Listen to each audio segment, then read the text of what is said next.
Hey everyone, welcome to episode 43 of The Green Life. Today's episode is all about hypermobility with Adell Bridges and Celest Pereira. Before we get into the episode, however, let me just give a big shout out to Namawell for the J2 juicer, this wonderful machine that has upgraded my juicing experience and will yours too. It's a wonderful investment with a 10 years warranty and really saves you money because it makes the best out of the produce that you have by squeezing out all the juice. So if you want to try it out, you can go into the link in the show notes and get yourself 10% off.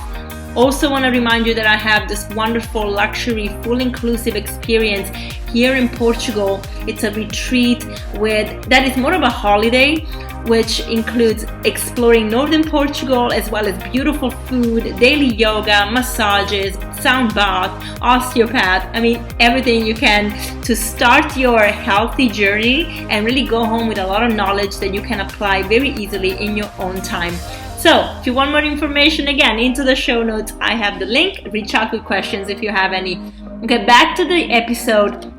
I'm so excited about it because it's an episode that really takes yoga to the next level, but not just yoga. It takes physical activity, it takes anatomy to the next level. A lot of people are hypermobile and they don't actually know what it means or how to feel better if they are, or even that this can cause them to feel poorly.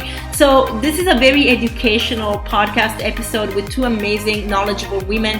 And so I won't give you too much into the intro because it's so complex, but you will love this episode and you will really come out with so many ha-ha moments, I am positive. So without further ado, let's begin with Adell and Celest. So how are you today, Celest and Adell? Good, thank you. Yeah, pretty good, thank you. Awesome. I'm really happy we're getting to talk today. This is an episode that is really cool. I did only one for yoga actually so far on the podcast with Mark Huey, who also wrote a book. And so this is kind of a continuum to that because your angle is very different. I have your book here, actually. It's very good and it's also very funny.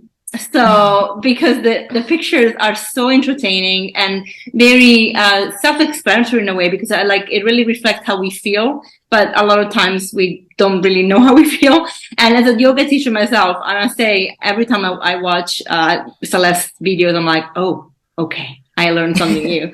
So it's amazing that, first of all, we never cease to learn, but also how great it is to actually have this, these options now, these wonderful books that are not just the usual anatomy and physiology. Sometimes it really can be a very overwhelming subject as well. There's so much to learn, but it's fun. So thank you for that. But before we get into the book, should we just give everybody a little intro about you? I don't know who wants to go first, but like how you got into yoga, how you actually wanted to become an author, like what happened there? Adele, take it away, babe. I'll go after you. Oh gosh, let me see how I can paraphrase a very long story, I suppose. I got into yoga, I think, like many people, I think it really clicked for me. I had been to yoga classes before, but didn't really enjoy it, just kind of thought, yoga, ugh. But it was just kind of an alignment of stars of being quite unhappy in my job and not feeling great in my body and needing a way to connect to people and then yoga was just kind of the answer to all of those things, just kind of came at the right time. And it didn't take long before people were asking me to teach them things, even before I ever considered becoming a yoga teacher. And yeah, for the longest time I didn't consider myself a yoga teacher type. I didn't want to be a yoga teacher necessarily. It just kind of happened.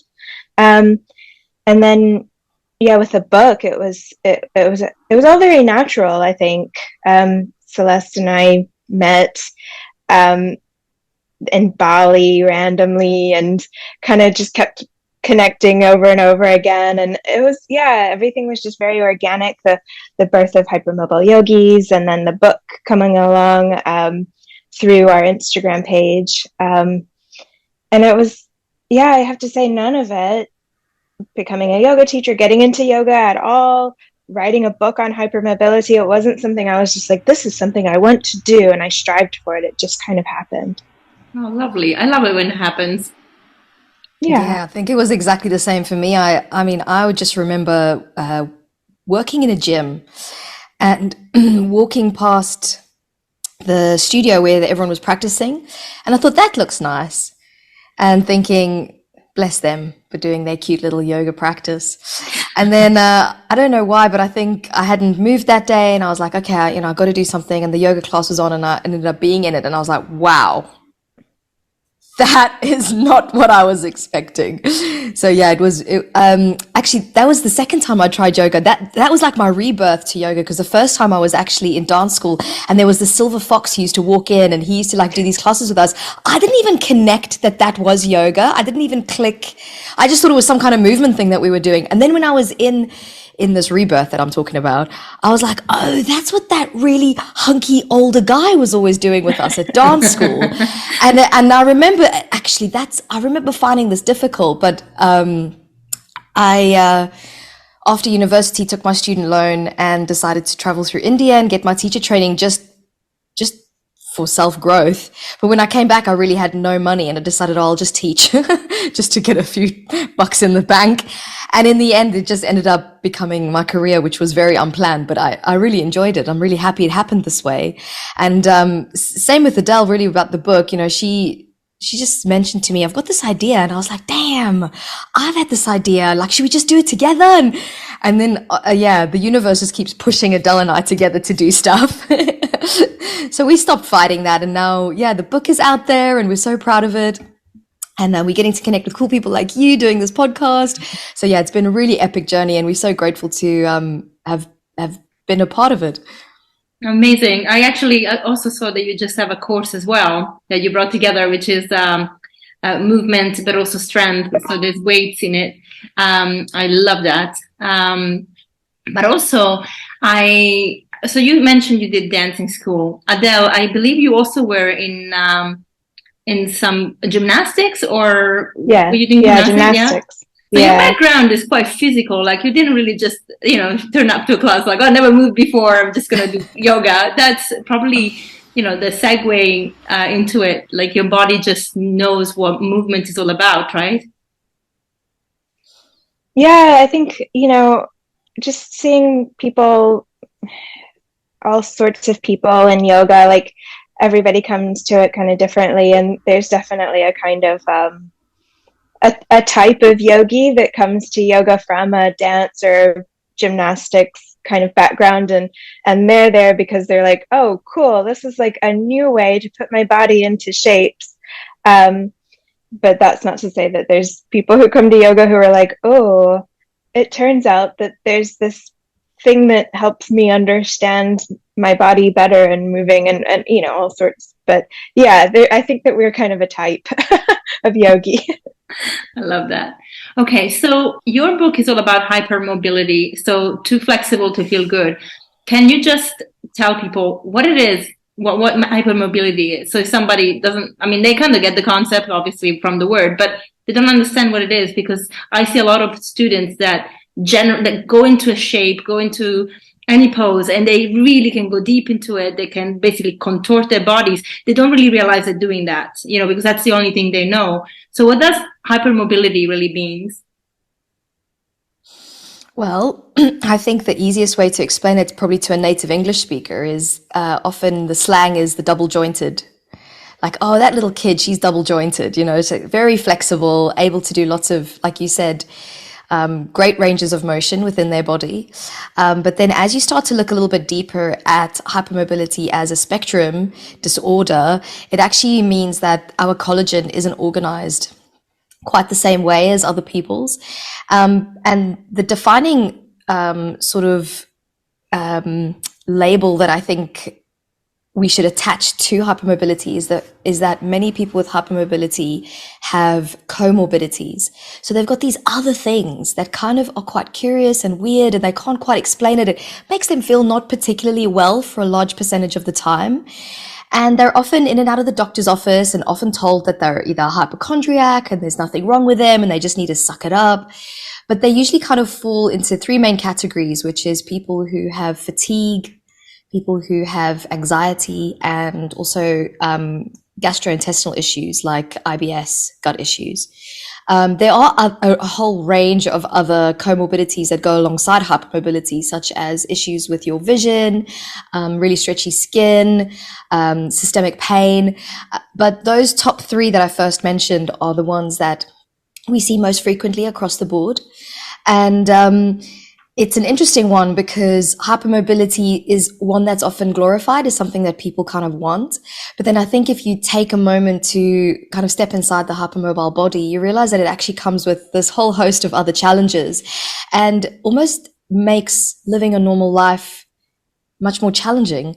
And so a lot of times people will be in and out of the doctor's office or will be complaining or very tired or, unable to do things in the same way as their peers. And it can almost be like an eye roll moment, like, oh, she's just doing her little, drama queen act again. But it is actually can be a real struggle just to do some basic things. And so having learned a lot about hypermobility, of course, by researching things for the book and working with hypermobile people, we're hoping that kind of this new education movement will just give people a bit more empathy so that if someone has got something going on, to really understand that they are really, struggling to deal with this challenge. Brilliant. And is any of you hypermobile? Yeah, both of us actually, but our hypermobility presents differently. It's interesting how our bodies have the same issues, but present in completely different ways. It's quite crazy. Can you give me an example? I mean, I think one of the things that made Adele had some challenges as a baby, right? Adele, I don't want to speak for you. So I'm going to stop talking in a second, but I know that when I observe Adele's movement patterns, I think gymnastics was one of the best things she could have ever done. In addition to obviously working great ranges of motion, gymnastics is really athletic and does drive your system into multiple different patterns of movement with multiple different forces. And I think that it was so good for her development and her movement patterns. Like now when she moves, you can tell she's got this background that she's tapping into. And whilst I think dance is good, I think it doesn't touch the sides compared to what gymnastics can offer because of all the various forces with hanging, swinging, jumping, springing. There's so much more that gymnastics offers than the dance I did. Let's put it that way. It was like, grade 2 modern. Step ball change.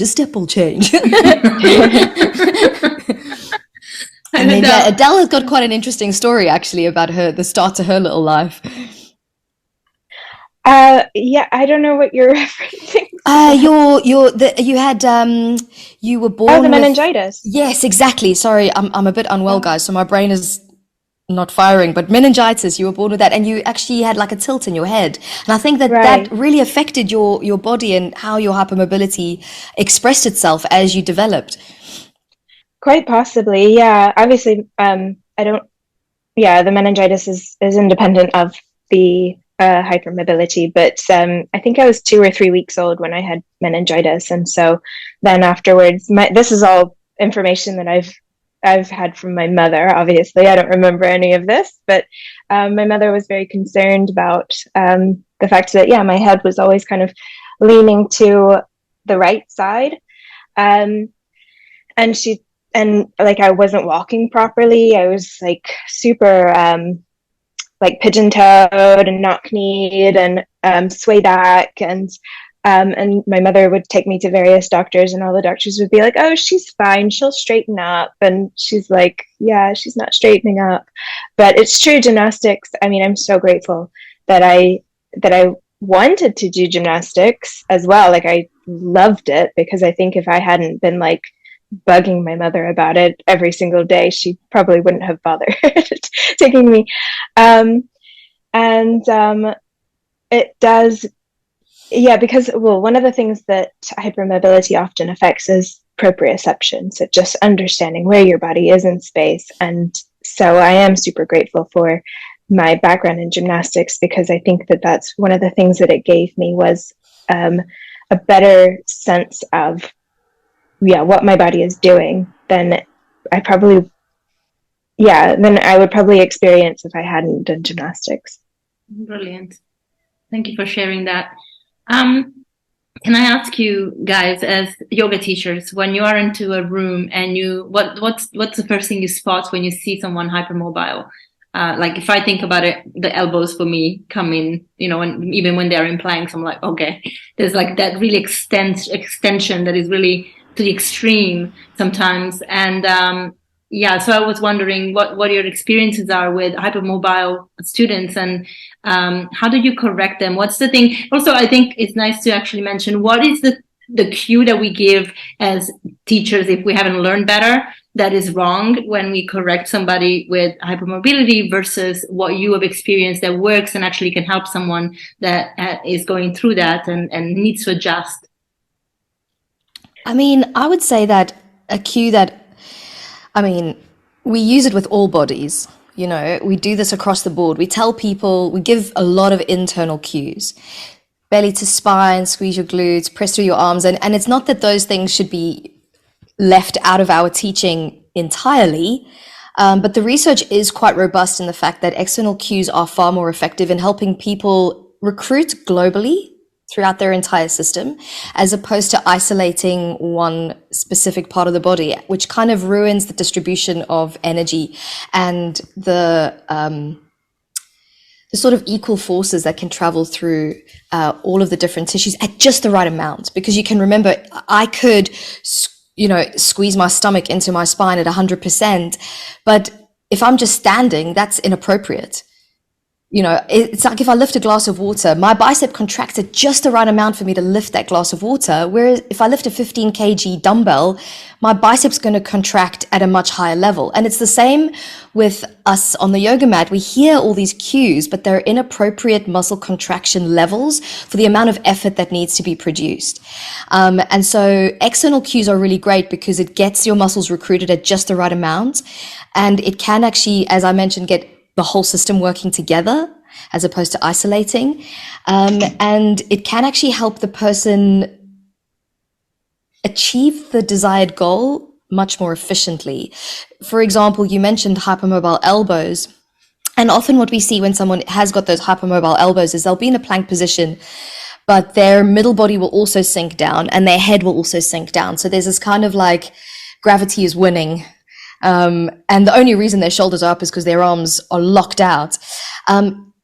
Traditionally we would have said, draw your navel to your spine and put a micro bend in your elbows and then, tuck your chin in. But now we know that if we tell someone, imagine something heavy is sitting on your back and you're trying to lift it to the ceiling, your lower back. And as soon as somebody actually starts to get their proximal stability muscles turned on, and in this instance, as soon as they get that rising elevation through the spine into sort of an arc shape, automatically you're going to see the distal joints, the ones further away from the axial skeleton, getting just the right amount of activation. So although visibly their elbow might look like it's in hyperextension, they probably have got quite a lot of muscle recruitment around that joint to ensure that it's not lax and hanging into the ligaments. Mm-hmm. And I suppose that's something that I'll just on a side note add, sometimes we can see a joint that's hypermobile, but it's really important that people do express the full range of their joints, particularly through resistance, because they need to start building a map of those full ranges. And I think as a habit, us teachers have started saying things like micro bend your elbows, micro bend your knees. And so people's maps are stopping shy of their full range of motion. Mm. So it's really important that if we see someone has that proximal stability, that's nearer the axial skeleton, trust that their distal joints are actually quite stable. And we just need to cue them those external cues, which will actually help them achieve the desired result. Brilliant. Adell, what's for me, it's just kind of adding on to what Celeste said. In terms of spotting that hypermobile person, I think it's a kind of general floppiness, like this sense that gravity is more in control of where they're putting their bodies rather than their muscles. And I know for me, something that has been really helpful and that I cue to all of my students, because it's helpful for everybody, even if you're not hypermobile, but it's especially good for the hypermobile people, is to move. So this is kind of thinking more about the transition between postures rather than the postures themselves, but to move in a way that you're in control instead of gravity. And so could you pause at any point along the way between one posture and another, and hold yourself there? Because often you'll see people kind of fling their bodies into place as well. You know, they'll fling a leg up overhead into three-legged down dog, and they're in this like super extension through the spine and through the hips and everything, but ask them to pull out of that and go about 80% there, and then gently, slowly, with control, move into that posture. Like you can see that they'll struggle a little bit. And so that's very much how I started moving in my yoga practice as soon as I learned about my hypermobility, was just looking for all of the places where I didn't have control, where I was able to put my body there because I could, kind of contort myself there. But which, yeah, it was passive. It was passive range of motion rather than with strength involved in the process. And then by doing that, that's exactly what happens, is you build that strength into those ranges of motion. And that's actually kind of where the concept of our book came from, because I realized, like, I started feeling like a superhuman once I could not only put myself into these shapes through the passive flexibility, but with strength as well. I was like, wow, I feel like a superhuman. I feel like I've just supered myself from where I used to be. And so it was that concept of, like, if you can build strength into your flexibility, into these ranges of motion that you have passively, then you're like tapping into this superpower. And that kind of birthed the idea of our book being like a comic book. That's brilliant. And okay, so what was your favorite thing about the book? What was the funniest part? What was your favorite thing to write, and also to shoot the photos? Like, what was your favorite part? Too many. Well, the book was really tough process, actually. Yeah, and it was a while ago too. So much of life has happened since we so much of life has happened. Yeah, it was a while ago. It was actually pre-COVID that we actually met up in Bali to write the book, and then during COVID that we finished the book. It was very intense. It was super fun. I mean, don't get me wrong, but when people write to me now and say, "Do you think I should write a book?" I'm like, it's like having a kid. The first few months of it, but without the joys of the little smile looking back at you. It's a very intense process, and one that I wouldn't change for the world. Honestly, it's grueling, but really, really rewarding. But when I look back, I just remember a lot of sleepless nights. Sitting in bed with my laptop, just typing away. Lost a whole chapter once, cried floods of tears. Had to rewrite the whole thing. I mean, it's a whole big, massive process. So yes, it's a difficult question to answer, but I'm just trying to be as transparent and honest as possible. Whilst when I look back at the book now, I see a lot of joy and a lot of happiness. But during writing, I think it was really hard. Yeah.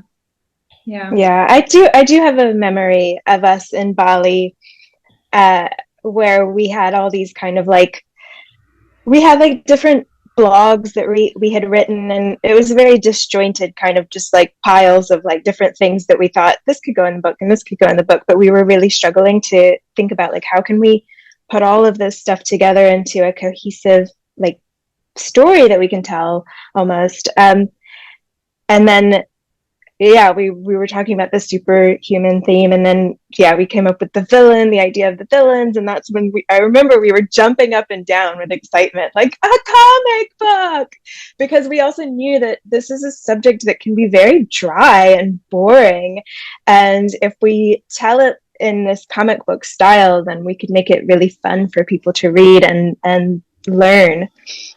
Yeah, That was definitely the goal. That was definitely the goal, to make it fun and easy to read, because I think, like Adele says, anatomy books, and even, you look at the pictures, but you don't really read the content, and we wanted this to be different. Yeah, absolutely. And I saw actually just before I was re-looking at the book, so it's been a while since I read it. Um, there's a page where you are doing the villain laughter to engage the muscle on your core, your diaphragm. And it was so funny because like you guys have these pictures of the actual villain, so that's why I am here. So it is funny and it's great. At the beginning, you mentioned something. You mentioned obviously the hypermobility is not just a physical, but also physiological issue. So people have ailments that are attached to it. Have you guys experienced any ailments? So I know besides the issue as a baby that perhaps wasn't with the neck, but yeah, like have you? I actually am quite particularly interested in digestive issues. If anybody has experienced those, because a lot of people are suffering from IBS, and I never really connected the two. I just actually before your book, at some point, I was listening to an integrative doctor that mentioned, and not many do, that hypermobility could affect your digestive system. And I thought, wow, okay, I never heard this. So if you have experienced that and would like to share, I would love that. Yeah, well, I was very much that person going to my GP saying like, this isn't normal, is it? Like, these are the things going on with my gut. Like what? Like, and I had so many tests, and they did blood tests and stool tests, and they'd just be like, yeah, everything looks normal. You're fine. It's maybe it's it's not. Our tests are not coming back with any kind of like diagnosable thing that shows in the blood or in the stool. So you're fine. And I kept just going back to all these doctors just because it was like, I know that my friends don't have like a relationship with their toilet like I do. Like, come on, there's got to be something in here. And it was through my own research through hypermobility that I was like, oh, and it's that collagen structure, when the hypermobility shows up, it's so obvious to see it in another person, or in ourselves, even when it comes to the flexibility through the joints, because that structure of the collagen is different and allows for the extra stretchiness, basically, and a loss of, or a lack of elasticity, in that the structures, the tissues don't recoil back to their original shape. They don't bounce back quite the same. But if you imagine that same structure in all of the other tissues, like the arteries, the lining of the arteries, the lining of the gut, then it starts to paint this picture. And I kind of think that the way that I wrote about it in the book as well, actually, is if you think about toothpaste, pushing toothpaste out of a toothpaste tube, like, it works because the tube of toothpaste is this very thick, taut material. If you put toothpaste into a balloon, then it would be a very different experience of trying to get the toothpaste out, right? And so that's the same kind of thing that we're looking at with a hypermobile person's gut. Can I go a little bit deeper into this question? So what were the symptoms you were experiencing? You said, obviously, I'm guessing you had more, I'm sorry for everybody that is quite, Are we going to just talk about poop? Yeah. I mean, like we talk about digestive system on this. We are going to talk about poop. So did you have things like diarrhea? Was it loose stools that you were experiencing? Yeah, for me, what it is Celeste, I think you're muted. I saw the same about you.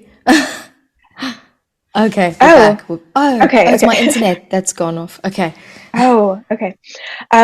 For me, I think Celeste is a bit different, and this is very important. I think, just as a caveat, let's just say this real quick, that you can have IBS and not be hypermobile. You can be hypermobile and not have IBS. The two are not necessarily always, a link to the other. And hypermobility is, I think it's just something to be aware of, and to take that awareness that, okay, what I'm experiencing could be in part due to my hypermobility, but it could be something else as well.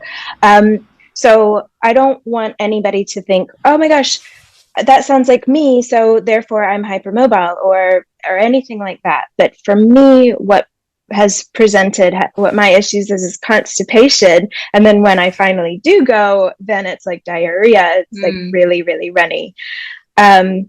So there we go. I just spoke very publicly about my poops. Thank you. Yeah, I mean, I think I went one period of my life, decided to go for veganism for a while, and that was a big mistake for my body. Big mistake. I was vegan and I didn't do a solid poo for years. My hair started falling out and there was this whole fallout of horrendous health issues, which actually resolved when I started eating animal protein. So then I was like, oh, okay, I can do a normal poo again. And it had been months of just not being able to go to the bathroom properly and having urgency. Like, I'll be in the middle of a shopping center and I'm abandoning that trolley and I am getting to the closest bathroom as quickly as possible. And so no way to live, really. And having gone to spend so much money with so many different practitioners and health doctors and just, no solutions. But my flexible tissues really required, unfortunately, for me to eat high level animal protein and less fiber, a lot less fiber. And when I made that switch, I was like, oh my goodness, that's so much better on my body. And it was crazy. It was hard for me because, I had become vegan for ethical reasons, but I couldn't ignore, after a couple of years of really struggling, I couldn't ignore the symptoms anymore. And I started to make the switch. That's an interesting one because I interviewed Dr. Will Boltowitz, who wrote the Public Fuel books, and he actually speaks about the issues you are talking about, especially with people that perhaps go vegan and then have problems with their digestive issues and with digesting fiber. And of course, for you, it's both the mechanical side as well as, I wonder if it's also let's call it biological side. So we're talking about the bacteria in your gut. So it's a very interesting one because, sometimes we can find a solution that, for example, in this case, having animal products can make it better. I just wonder if that's going to be forever for you, or you could actually try again to not have animals and manage to feel good about it. Of course, it's a personal journey, and especially when it comes to health, it needs to be done mindfully and under probably supervision of a good doctor, because a lot of doctors sadly don't understand the digestive system, even gastroenterologists. So it's a tough one, but it's interesting you mentioned it because we talked about that in our interview. Not as much details as I wish, but it just, as you mentioned it was funny because there's obviously this huge debate online about, us plant-based people and then them, the meat eaters. I know. I was a us, and then I became a them. Like, it was really hard for me, I'll be honest. I was evangelical about it. I was that annoying vegan person that was like, what are you doing to the planet and the animals? But after a few years of not doing a solid poo and my hair falling out, I was like, okay, it's time for change. To try something. And I had been to quite a few, not allopathic medical doctors, but actually I had been to, what are they called when they're like integrative? Functional. Thank you, Adell. Functional doctors, and so obviously more alternative medical practitioners who assessed my stool and gave me pancreatic enzymes, and we assessed my gut microbiome at quite a high level, and still I really struggled on a vegan diet. So I know that this is common for many hypermobile people. Because we lack the collagen. Yeah. So actually having lax food and lax gut, the two just don't work together. Yeah. So it affects the peristalsis, like in your gut. Okay. Exactly. So for people that don't know what that is, can you explain it a little bit so the mechanics are clear? Because a lot of people don't actually know how we digest the food and how we push poop out.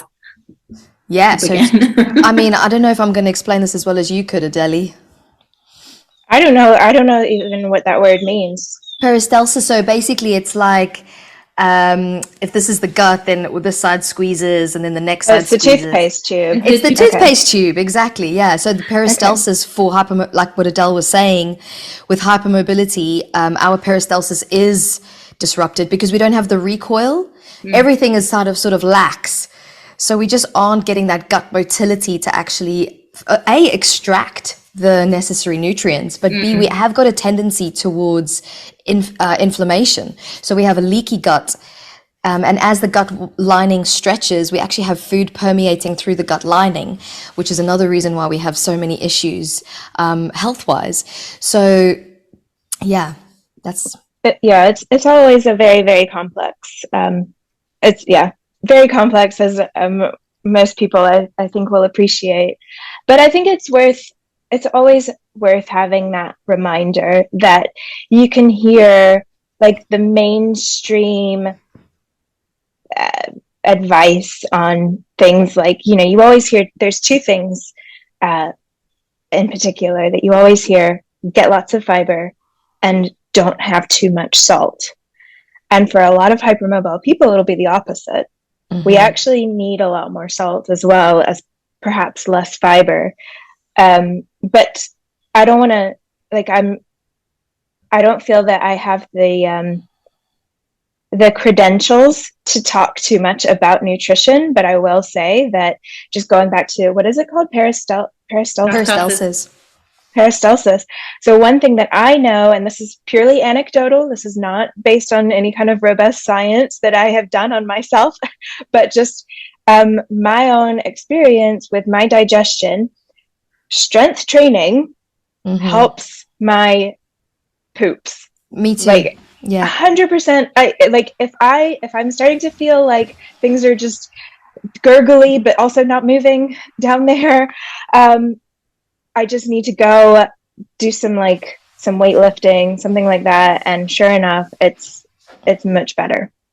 That's interesting. Do you think that it comes from, obviously, the activation of your muscles in a way that is different from just moving on the mat, for example? Because then you have to make an effort, right? Like if you go to the gym and you hear these guys lifting, you'll probably, like, sometimes you're like, are they gonna poop their pants? Because they're really making a lot of I think that's a whole different thing. But I think resistance training, even if you're not, gurning and about to prolapse, resistance training is really, it's got so many benefits. And particularly, I think both Adele and I experienced this, that we'd have weird guts.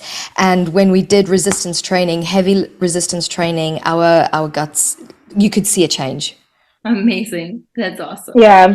And I think, just going back to that appreciation of this holistic view of the human body, that yes, I think a big part of it is purely just the actual engagement of the muscles around the core, helping to just kind of keep everything going. But also that strength training, it speaks to the brain gets activated.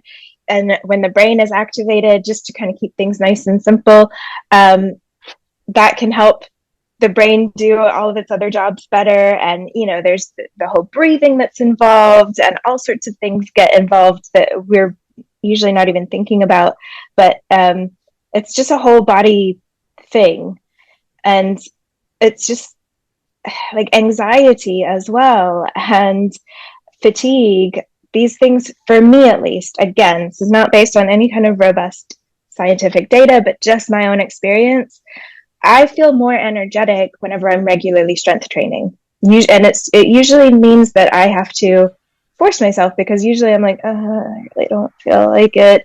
Then I just grab my kettlebell and do a few deadlifts, and straight away I'm like, okay, I'm starting to feel more human again.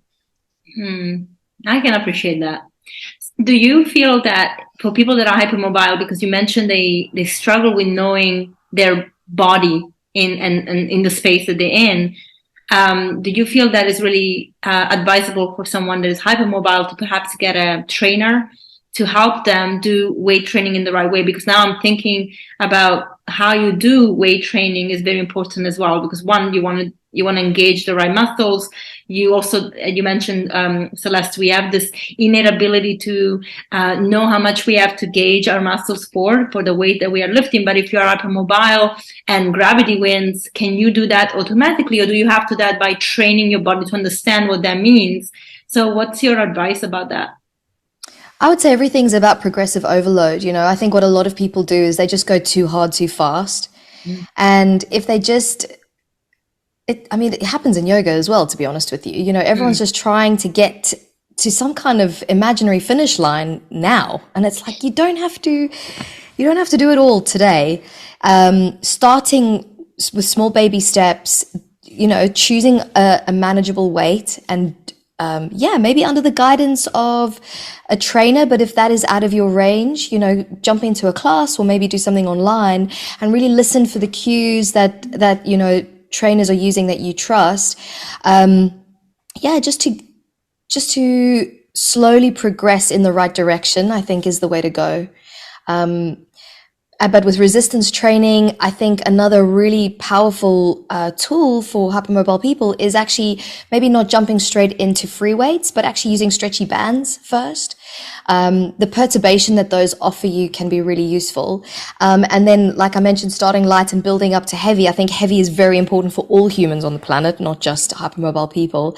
And also, instead of doing what we call bilateral, where we'd hold the weight equally distributed between both sides of our body, a really powerful tool is to do unilateral exercises where we hold the weight on only one side, because that again provides what we call perturbation, where you're off balance slightly and your brain is having to work quite hard to keep you stable and upright. That translates out of the gym at a very, very high level into your nervous system. Wow, that's amazing. Does that help for aligning the body? So we all naturally have one side that is stronger than the other. Would doing unilateral workouts, resistance, would that help with strengthening more the side that, let's call it lazy? It's not lazy, but lazy. It's lazy in comparison to the other. And if that's so, how do we make sure that we don't overdo it and then we again find this imbalance between the two sides? It really depends. It's hard for me to give blanket advice like that, because without an assessment to understand exactly why your one side isn't turning on, it would be, I'm basically shooting in the dark trying to tell you, unilateral exercise will solve your problems, when you could have a vestibular issue. Yes, unilateral exercises will have some kind of positive effect on your vestibular system, but not entirely. We'd have to assess what part of your vestibular system isn't firing. Similar with other brain regions such as your cerebellum, it provides stability along the one side of your body. So if the cerebellum isn't operating at the highest level it could, it's not going to provide that reflexive stability. And another brain region that does the same is called the brainstem. So all these different areas need assessment for us to figure out exactly what your thing is, because we treat all of those very differently. With a brainstem, we would actually be treating the opposite side of the body to the one that has the issues. With cerebellum, we treat the same side. So unilateral weight training is fantastic, but I wouldn't prescribe it for the issue that you've necessarily identified. Okay, good to know. I think that this is where, sorry, I just wanted to say, I think that this is where it can be nice to have a sense of exploration and experimental playtime when it comes to your movement, whatever that is, whether it's like on a Pilates reformer or at the gym with some light weights or on your yoga mat or whatever it is. Just kind of play around and be like, I'm going to just train on my strong side today, and I'm just going to see how that makes me feel. And obviously the best route is to get an expert in to help you, to assess you, to work with you, but we don't always have that available to us for whatever reason. And so just remembering that the body is resilient and the body is constantly adapting. And so you're not going to mess up your whole system or something just because you try something that maybe doesn't work. Because by finding things that don't work, we also get closer to finding what does work. Absolutely. Thank you for that. Did you guys come across anything to do with hypermobility and aging? Does that affect the aging process? Because you mentioned collagen could be an issue. So collagen is also connected to aging, whether it's our skin, and obviously our skin mostly, but everything else inside. And I was wondering if you found any correlations there, and because a lot of people then would go out and buy all these products that are super expensive, but then they're just topical and they don't really actually address the issue. I was wondering if you found any correlation.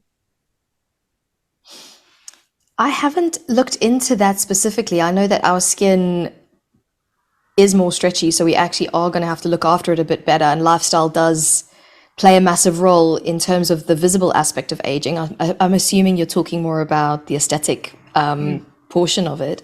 And I think Adell beautifully illustrated this whole process when she speaks about the canary in the coal mine.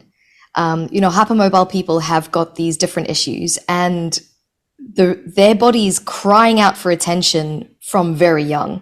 Please eat right. Please make sure you exercise properly. Please make sure you're breathing.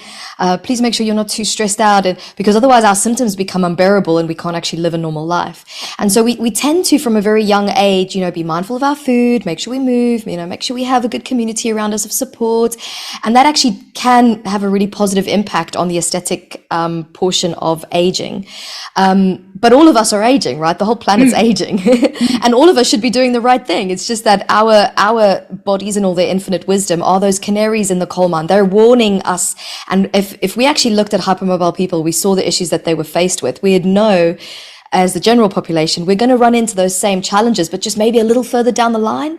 And I know that, I'm 39, and I know many people that are 39, they look much, much older than I do, but they are not hypermobile. So it's a very difficult question to answer because we haven't really got the data to say definitively. And because of the metaphor that I'm offering you, we often have been making a really big effort with our health from a very young age. And therefore it's difficult to say definitively, oh yeah, you guys are going to look way older because I've made such a big effort from so young. Yeah, absolutely. And when it comes to not the physical aspects, so not the aesthetics, but rather things like joint pain or the maybe even the possibility of getting things like arthritis, in that aspect, did you see any correlation to hypermobility? It's again so hard to say because of the very same example that I gave you. A lot of people who aren't hypermobile run into arthritis and joint pain. Oh yeah. A lot. And it's not because, and yes, a lot of hypermobile people do get those issues, 100%. But because our body is screaming at us from so young, we tend to try and do as much as we can to mitigate those symptoms. And that way we give ourselves more longevity within those challenges. Yeah. Can I ask something about hypermobility per se now? Does it always have to manifest in our body, being overextensive, or can hypermobility just be something in interior that we don't necessarily see, but happens within our system? Yeah, totally. I think there's a lot of people who are hypermobile that don't even realize it, especially because it's a spectrum disorder. First of all, we have to appreciate that. So there's going to be people who there's no way that they will not figure it out. They are just super bendy and everything. But then there's other people who maybe, they have a mild hypermobile body. And then especially if their lifestyle means that they are not doing some sort of practice that has them moving their bodies, or especially moving their bodies into kind of extreme shapes that you would do in something like dance or gymnastics or yoga or whatever. And also because you have to remember that the body is intelligent. And so if, let's say your hypermobility, it shows up, especially say in the low back, let's say, then your body will try to protect that area, that vulnerable area, by creating a stiffness in other areas. So that person might then have really stiff hips, really stiff thoracic spine, really stiff shoulders, and they're not necessarily like doing any kind of movement with their bodies in general all that much. Maybe they, I don't know, they go for a hike every once in a while and play tennis on the weekends here and there. But then that person could very easily miss the fact that they're hypermobile at all, because the body has created this stiffness in other areas in order to protect the vulnerable area. But then, yes, they're walking around with gut issues, with anxiety, with fatigue, and it all comes down to their collagen. Quite possibly, yes. Wow, thank you. Let's go back to one of the symptoms you mentioned, which is a few times now, anxiety, because I feel like a lot of people are suffering from anxiety. And again, it's always the same scenario, not necessarily correlated to hypermobility, but when it is, what is it that in an hypermobile person affects them that they are more prone to anxiety? Well, when they look at brain scans of hypermobile people, they do notice that the areas that deal with, your being on high alert and making sure that we are ready for any kind of threat are enlarged. So we aren't sure if we are born with these enlarged areas or because our body has got this laxity, it's already on high threat alert. And so we develop that brain tissue to be more robust. But that is one feature. Another is that our vascular tissue, as Adell mentioned, is a bit more lax.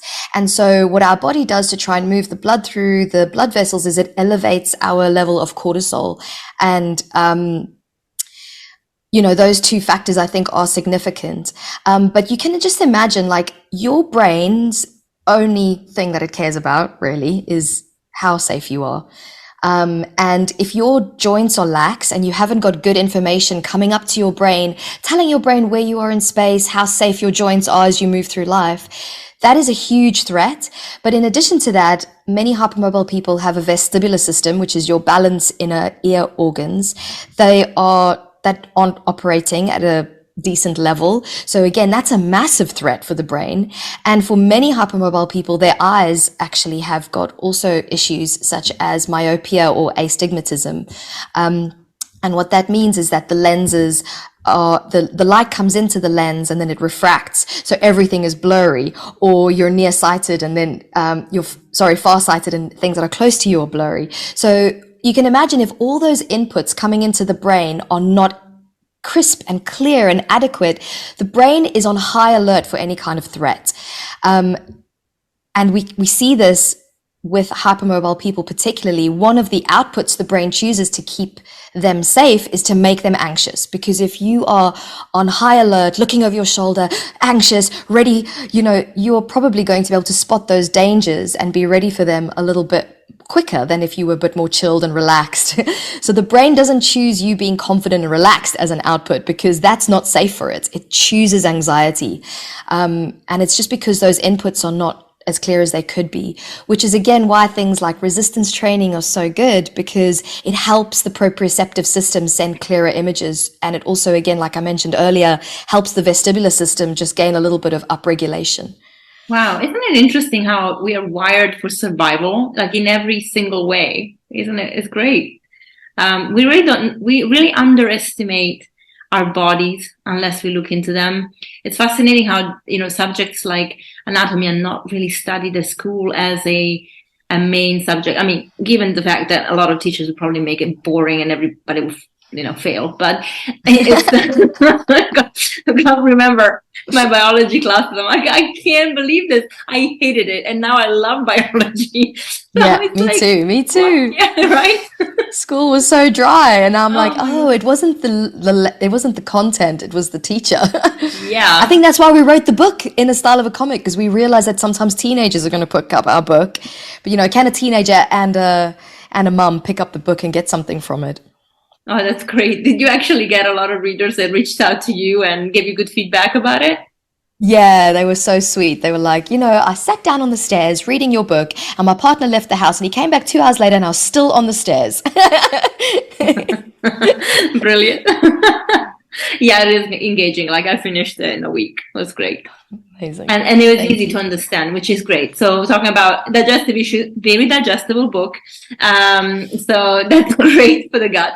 And it's just amazing because again, it's a subject that can be quite overwhelming, but I think it's really important that we all understand it because we live in our body. That's like, this is our home, right?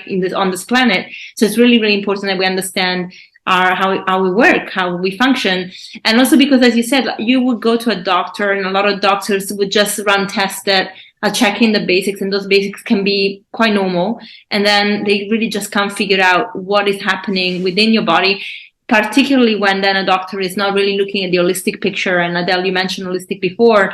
And so, they would just focus on their expertise, and that can just miss out on all the other cues. So we need to understand how our bodies work because we can be our best healers really at the end of the day, So how writing the book and getting into the subject changed your teaching style? Hmm. Food for thought. I don't know if it changed my teaching style. I think the book was informed by my teaching style, and and my teaching style is very much based on, I think, as all yoga teachers would say, based on my own practice.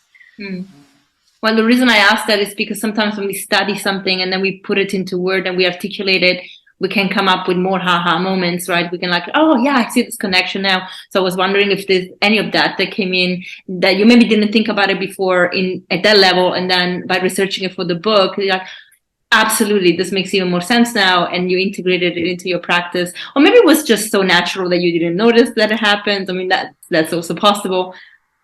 Well, I'm constantly learning from Celest, actually. So yeah, having thought about it, to you. I probably would he wrote certain sections, I wrote certain sections, and we proofread each other's sections. And so I'm sure that there were times where I'm like just mind blown by what Celeste is teaching me, as always, and I'm going, I'm going to add that to my class. Celeste, what about you? Yeah, likewise. Adele always has such a beautiful way of explaining things. Like I can sometimes go off on a tangent and make things really complicated, and then she in all her grace will step in and be like, what I think she's trying to say is, and she'll simplify it, and then everyone's like finally on board and understanding what actually I was trying to get at. But would we remiss of us both not to actually give a shout out to our mentor and teacher, Dr. Eric Cobb, who is the founder of a online program called Z Health, where they educate people about the brain and how the nervous system actually can impact various different pathologies and various different ways of our body navigating the world. And he taught us so many different things that we thought, wow, that needs to go in the book. And that definitely informed our teaching and kind of elevated the way we explain things. And our approach definitely kind of went from more of a biomechanical model to a neurobiomechanical model, where we realized the nervous system is really in charge, not your muscles and your joints and your tissues. That's great. In fact, I actually was going to ask that. You segued into it perfectly, because I was going to ask, I thought that you both studying neurology in a way. So it's fascinating. And I was wondering exactly why. And that you explained it perfectly. Thank you. And it's great that you're doing that, because again, sometimes we tend to dissect different parts of the body. We can just focus on the biomechanics of the body. We can just focus on the anatomy, and then we forget all the rest. And I think what you guys are doing by bringing it all together just brings, paints a very complete picture of what's going on inside of us. So thank you for that. The world needs the courses that you guys have. In fact, let's just go into your teacher training, because I think that I find is going to help a lot of people. Yoga is obviously become a huge business, and a lot of people want to become yoga teachers, and there are schools that are really good. I mean, I love my course. I really enjoyed it, but it was mostly the philosophy, mostly the asana, and it was great, but I missed on the anatomy to the extent that I wanted to. We had a little bit, like one class in a year, and it was very basic, and I thought, well, I've been working out forever, so I kind of was a little bit more aware of my body, but I still, fell into the trap of using cues that everybody do, and sometimes they don't make sense. So, and as Adele said, like, your videos sometimes teach so much, right? Like, I watch a video, I'm like, oh, okay, it's funny, and I always laugh, but it makes sense, and you're like, oh my gosh, I do say this, and I changed so much of that because of you. So thank you for that. But I know that you guys do teacher training. So can we talk a little bit about your course? Because I think that if anybody wants to become a teacher, that's probably the place to go, because you're getting a bigger picture of everything and the connections that we talked about into this conversation. It's a very advanced teacher training, so I will say you do need a minimum of a 200-hour under your belt. If you don't have that, you are still welcome to join. You just have to appreciate that it's going to be a baptism of fire, because we don't go into the asana as such. We're not going to break down different poses. What we are going to do is we are going to teach you Adele brilliantly. And I was reading all the feedback just yesterday, and it was just like, the creative sequencing, the creative sequencing, the creative sequencing, and almost loads of different messages. Adele kind of really teaches us how to creatively sequence. And then what we've done is we've taken the knowledge that Dr. Eric Cobb has shared with us through Z Health and through our neurology course, and we've implemented that neurology training into the yoga practice. Like, what is it that yoga teachers are trying to do? They're often trying to help people gain more control and greater range of motion within their joints. And they're also trying to up or down regulate their nervous system, the people's nervous systems, appropriately depending on what people's goals are. And, we have a vague idea of how to do that, but scientifically, there's actually a lot you can do in terms of the brain and the nervous system. And that is where the course kind of takes a level up. And it was just amazing. The feedback has just been mind-blowing. We cannot believe it. We're going to run another one again next October, and it'll only be one a year. So, be there, or you have to wait a long time before the next one. Yeah. And is it online or in person? It's fully online. Yeah, we've put a lot of thought and an effort into making it a course that people can, because it is so complex. It's a lot to sink your teeth into, and having gone ourselves through the neurology training that we've done online and experience for ourselves, like how long it takes to kind of get all of this stuff like integrated into your understanding, but then also into a way that you can share it with others. It's fully online and broken up and living on an online page so that people can go back and revisit all of the lectures and do it in little bite-sized chunks and find the specific module or specific topic that they're looking for. And we're constantly updating it and improving it as well. But yes, to answer your question, it is fully online. Brilliant. And so when someone signs up, do they have access to the content for the rest of their life? They do, yeah. Yes. We did want to make it so that they could always get the content, because it's so deep. It would be really, really unfair of us to give them a time scale on it, because it's so, so intense. And it's like Adele said, it's constantly being updated. So if we discover that something that we have included in the course in 2022 rather, is outdated, that will be updated in future videos, and you will have access to that. Oh, that's great. I love that, because I think one thing that we have to realize is that science does progress, and so our information will have to grow with Absolutely. It. Yeah. And I think that is such an important thing that you're talking about now. I don't know how many of your listeners are yogis, but I think that that's one of the biggest things that we need to see change within the yoga world, is that people will teach the same thing for 20 years. Like, that is a problem. We should not be teaching in the same way or the same content for that long, because science is changing. And if someone feels like if someone is changing their message, then, they didn't know what they were talking about. You should be running towards those people who are changing their message on a regular basis. And it's the people who are sticking to the same message for a long time that we should be curious. Why? Why are you not adapting? Why are you not staying current? What is it that you're holding on to that is possibly not serving people anymore? And is it just their ego that's holding on to this old information that's not actually helping people really come into the fullest expression of how their bodies could benefit from the practice? Yeah. Yeah, I think any scientist will, sorry, No, no, no, go ahead. any scientist will happily say, let me know if I've got something wrong. Like, let me, tell me if I need to change my mind. Like that's the kind of scientific approach. Whereas if you look at more like religious leaders, let's say, that's more like this is the truth and nothing will ever Dogma. change that. And well, and I think because yoga is this kind of combination, it is a kind of spiritual practice. And so I think that people kind of get lost in there are this sort of the universal truths that come with yoga, the more spiritual aspect of it, that like I don't know, let's just say ahimsa, nonviolence, like that's always going to be true. It's always going to be true. Like just don't hurt other people. And so people have that mentality towards the asana as well, and towards the body. And it's like, well, they're two different things. Like, okay, we can appreciate that ahimsa is always going to be true. But what we understand about, let's just say, I don't know, just the nervous system or the whatever, the muscles even, we're still learning. And so I think that's where a lot of yogis kind of get caught up in, like, no, this is what I learned and this is what's always going to be true when it comes to the body.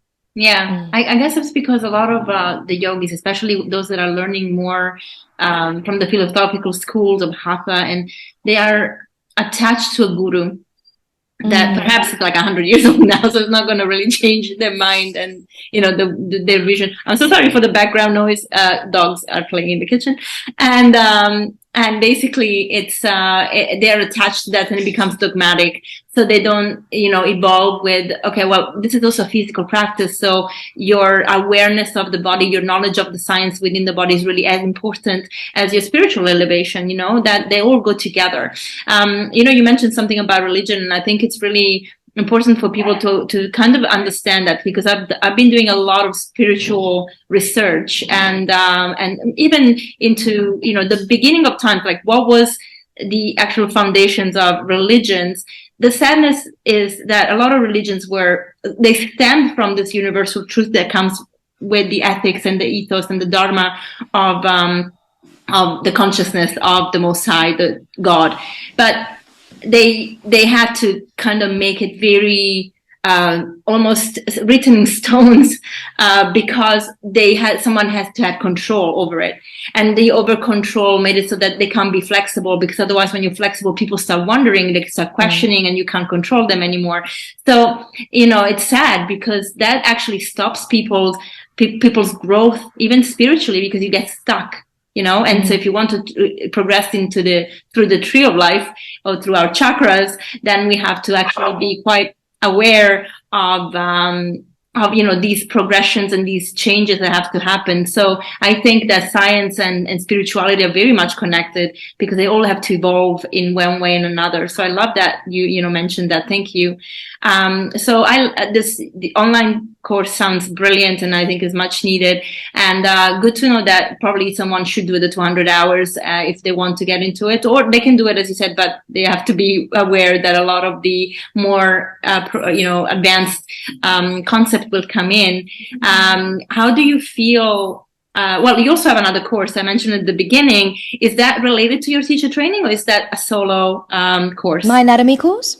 The anatomy is one, but the other one that you have the together, shapes of weights. Yeah. Oh, yeah. So Adell and I actually created that years ago.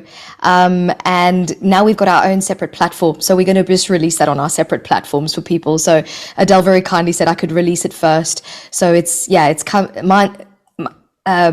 with Weights ad on Anatomove, the app, but it's also going to be available on Move with Adell.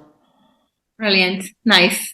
So how did you actually coordinate your schedules to meet, since you are into different countries, and to create everything, and to make sure that you do it in a way that is obviously very efficient, because I guess, Adell, you live in the States full time, and Celeste, you live in the UK full time.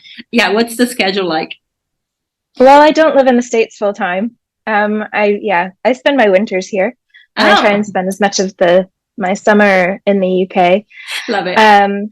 But also it's the universe. As Celeste said, the universe just keeps like going, you two, merge. Honestly, it's so funny because like we'll be like, okay, I'm gonna go off and do it with this person now, and you're gonna do it, and then something will happen, and our relationships with these other partners will kind of fizzle out, and then it's like the two of us end up together. We're like, how did this happen again?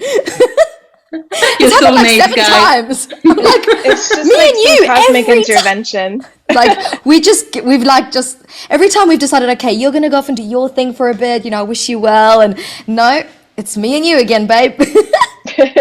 I love that. Well, if it works, don't fix it, right? Oh, yeah, if it ain't broken, don't fix it. Exactly. Yeah. So Yeah.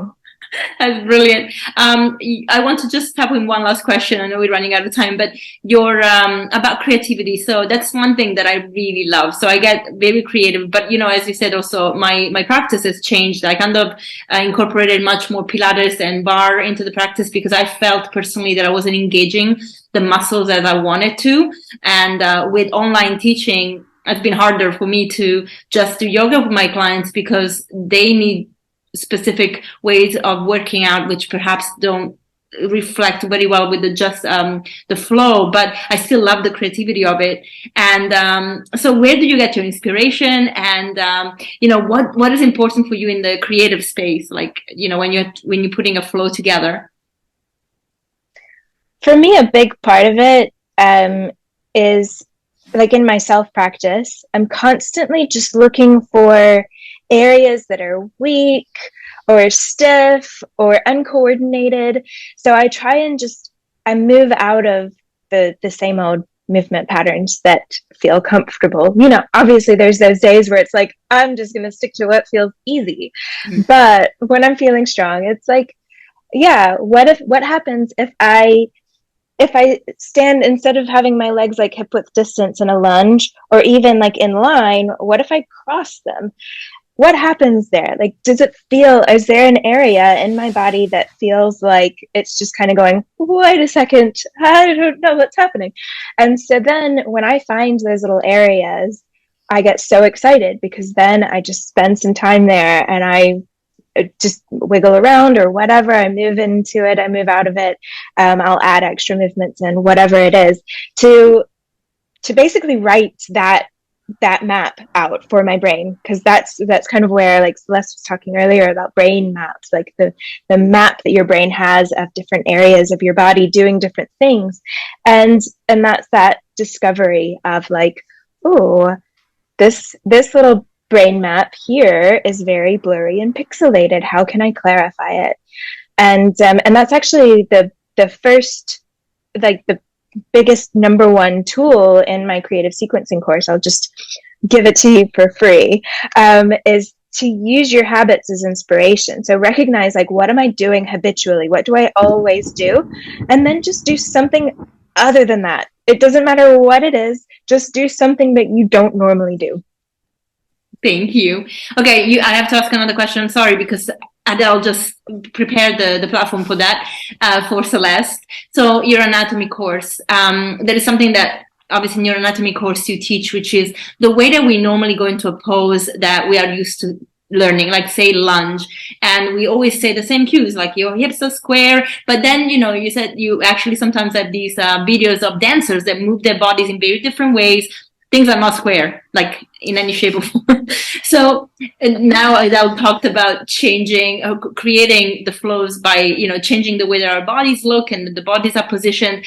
Can you give me your take on challenging the body with the poses that perhaps teachers don't recommend we go into, or that we do in a certain way, but actually you inspire people to go in a different direction, find different ways to open up their body and not be afraid, like overextend your knee. It's fine. It's got that range. So yeah, if you can just tap into that, I promise you the last question. I think the important thing to say is, first of all, those teachers who are kind of giving us these really stern guidelines, it does come from a really good place. They genuinely do want to keep their students moving at a very high level, that are very safe. And they have seen a lot of nasty things happen. And it's kind of informed this mindset of let's give boundaries so that the students can progress in the best way forward. However, human nature, as we all are in our infinite lack of wisdom at times, is we take things way, way, way too far. And guys, I'm not pointing fingers at anyone. I have been in this camp and I am still coming out of it. But we do give huge amounts of restriction to people, and we start to use language which makes people feel like if they don't adhere to these specific set of guidelines, that they're going to do some kind of serious damage. And it's just not true, because if we start to look across the board at different sports people, athletes, movers, we realize the body's incredibly resilient.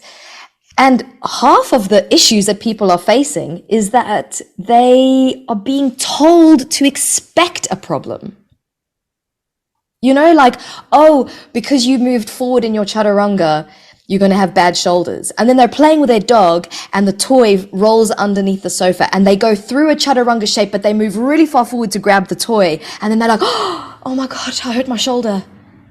And it's like, no, you didn't. It's just you've been told so many times that if you go forward in your chaturanga, you're going to hurt your shoulder.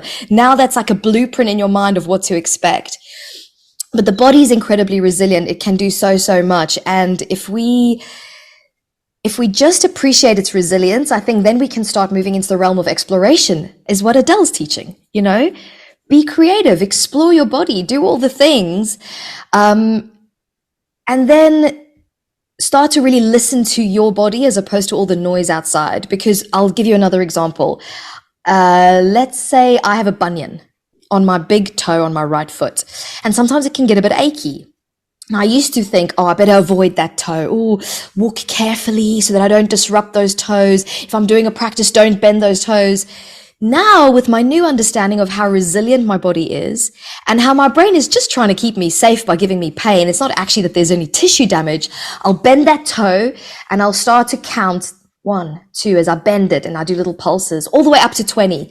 Usually by the 20th pulse, that pain is gone.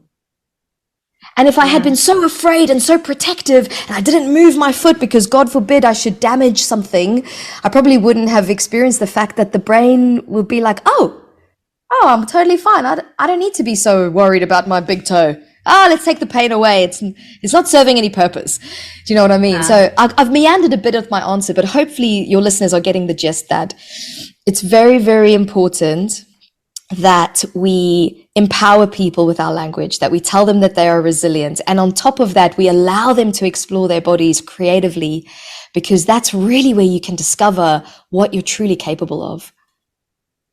I love that. I really love that, because I feel like and I've done it myself, not allowing people to go where their body naturally wants to go, if they feel comfortable going. And I don't want to install fear because, that's not the aim, and I never would want that. But because I was afraid of hurting somebody. And so I think when we step away from the fear and we allow that, well, obviously you want to be careful. You want to be just crazy, like jump into stuff and knock your knee out of position. But be aware of your body enough to know that maybe if you extend it a little bit, you're going to be fine. If it doesn't feel comfortable, you always can come back. You can retract, no problem. But be open to exploration. As Adell said, it's a beautiful, beautiful thing to do. Guys, I love it. Thank you so much for sharing all your goodness. Last thing, where can people get your amazing book? Amazon, I think, is probably the easiest place to find it. Book Dispository. I think online, just type in. Type in too Google. Flexible to feel good. Amazing. Yeah. Thank you. That was great. Thank you. That was such a good interview. Thank you, Chantel. It was such a pleasure being interviewed by you. Your listeners are very lucky. Thank you so much. I'll see you soon, guys. Bye. Thank you, Adell, and thank you, Celeste. I am so pumped. I love this episode. There's so much to learn from them, and I really feel the resources they've created are gold. If you're a yoga teacher, those are really something you should explore. I feel that personally, to upgrade my teaching style and knowledge, these courses are wonderful. The book has been an amazing asset. If you're just interested in learning how to move your body differently and better and understanding hypermobility, you can get the book. And also, if you're just interested in anatomy in a fun way, I really feel like you should check out the courses that Adell and Celeste, particularly Celeste, has online. It is, her anatomy course is so much fun. She puts amazing snippets, so go and check it out on Instagram as well. Adell has beautiful creative flows that really make the practice fun, intelligent, and challenging for the body in a different way, so check her out as well. All the links are in the show notes as always. Please, if you liked the episode, could you like it, share it, review it so we can keep on growing and having amazing guests coming here to share their goodies so that you can learn more and feel better and really thrive. All right, see you next week. Bye.